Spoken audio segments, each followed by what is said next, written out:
Okay, ఫైనల్గా దేవుడు ఎవరు? అదే చెప్తున్నాను నేను. బైబిల్ ప్రకారంగా ప్రతి ప్రామాణిక గ్రంథంలో ఉన్న గుర్తులను బట్టి నజరేయుడైన యేసే ఈ లోకరక్షకుడని, సర్వమానవాళికి దేవుడని, ఆయన నమ్మని వారిని కూడా కనికరించేవాడని తెలుసుకున్నాను. నా ఇంటర్వ్యూలో విజయ్ ప్రసాద్ రెడ్డి గారు ప్రసాదం తినొచ్చు అని అన్నారు. దాన్ని మీరు ఏకీభవిస్తారా, ఏకీభవించరా?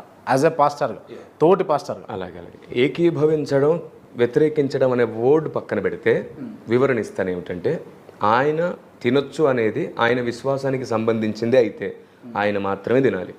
అది అందరికీ స్టేట్మెంట్ ఇవ్వకూడదు, అది అందరి స్టేట్మెంట్ కాదు. విశ్వాసం బలమైంది అయితే తిన్నా సరే నాకేమవదని తనకు నిజంగా నమ్మకం ఉంటే ఆయన వరకు మాత్రమే వర్తిస్తుంది. బైబిల్ మాత్రం తినొద్దనే చెప్పింది. అంటే మన మనుషులము అదంతా మనసుకు సంబంధించింది అని చెప్పేసి తను చెప్పుకొచ్చింది కదా. అంటే చూడండి, ఫిలాసఫీ లేదంటే ఒక ఏమంటారు దాన్ని, ఓన్గా ఫీలింగ్, నా విశ్వాసం అది, నా మనసు ఇది అని అనుకుంటే ఓకే. ఇప్పుడు అట్లా చెప్పడం వల్ల ఎందుకు విజయప్రసాద్ రెడ్డిని చాలా మంది క్రైస్తవులు వ్యతిరేకిస్తారు? అది ఎందుకంటే బైబిల్లో తినొద్దని ఉంది కాబట్టి. బైబిల్లో తినొద్దను